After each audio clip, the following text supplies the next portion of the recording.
Prof. Rias melihat ini di antara presiden-presiden Republik Indonesia, memang Jokowi ini mempunyai sesuatu yang beda ya?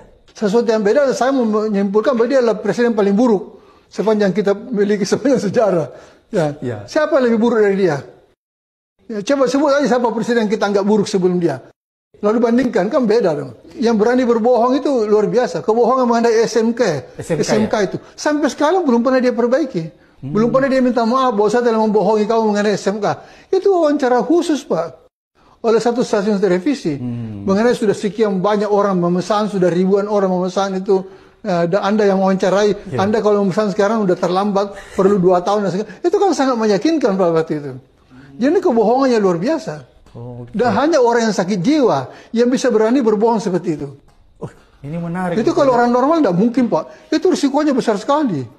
Ini menarik nih pernyataan Prof. Rias. Jadi kalau orang normal hampir dipastikan dia tidak akan berani berbohong luar biasa. Tidak berani. Tidak berani, kan itu menyangkut konsekuensi sosial, psikologis. Psikologis dia akan dicap sebagai pembohong, dan itu beban paling berat, ya. Dan konsekuensi sosial dia menjadi orang yang tidak bisa dipercaya lagi. Tapi untung baik bangsa Indonesia ini masih mau hormat sama dia setelah berbohong itu. Jadi memang bangsa kita juga masih pertanyaan besar kan. Jadi kita ini belum membentuk satu peradaban kerakyatan yang memberi harga diri pada bangsa. Bahwa bangsa ini harus anti kebohongan. Bahwa bangsa ini harus sensitif terhadap kemungkinan penipuan penguasa. Apalagi terhadap kejahatan-kejahatan yang konkret. Seperti penindasan, atau penganiayaan, segala itu tidak perlu sekolah tinggi-tinggi kalau itu. Tapi kalau menyangkut kebohongan, ini kan perlu ada sensitivitas. Kalau Anda punya intelektual secara minimum saja, Anda masih tersinggung dibohongi. Ya tahu? Jadi berarti kalaupun kita ini punya kemampuan intelektual di bawah, seharusnya kita sudah tersinggung ya, Prof. Harus tersinggung. Kok ada orang membohongi kita secara terbuka gitu? Kan ini menarik nih, Prof. Kelihatannya apa yang dilakukan Jokowi ini kalau menurut Prof. Rias nih dari kacamata ilmu politik dan ilmu pemerintahannya, bahwa orang ini kan sebenarnya tidak layak memerintah ya? Sangat tidak layak. Ya ibaratnya ya, jadi camat aja tidak bisa. Gitu, Prof. Ya, camat itu kerja keras, itu punya harga diri, punya kemampuan untuk memimpin. Ya. Ini negara, Pak. Tapi kenapa dia bisa melanggar sampai 2 periode, Prof? Itu yang saya bilang. Jadi saya mengatakan pada podcast yang lain, saya pernah mengatakan bahwa saya itu sampai sekarang belum bisa membuktikan, tapi saya sangat mencurigai ada satu konspirasi besar, ya, atau ada satu sindikat besar yang bekerja untuk menempatkan dia.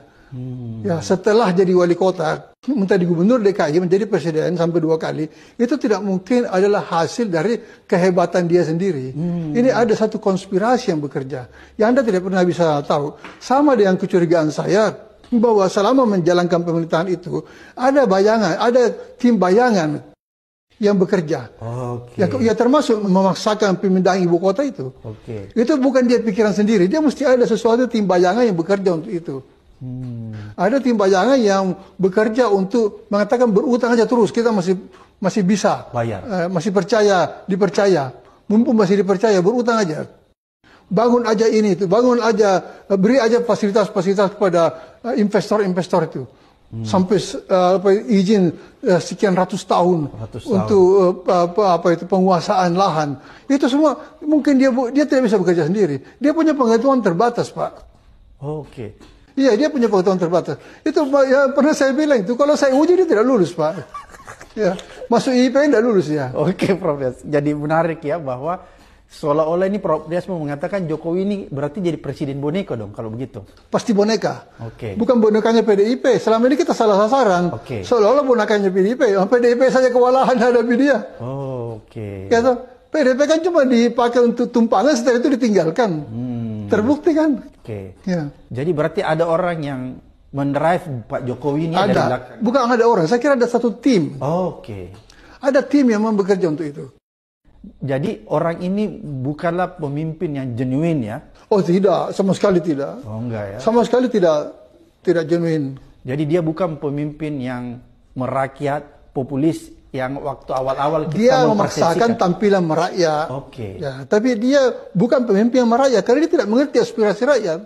Jadi pemimpin yang merakyat adalah pemimpin yang mengerti aspirasi rakyat.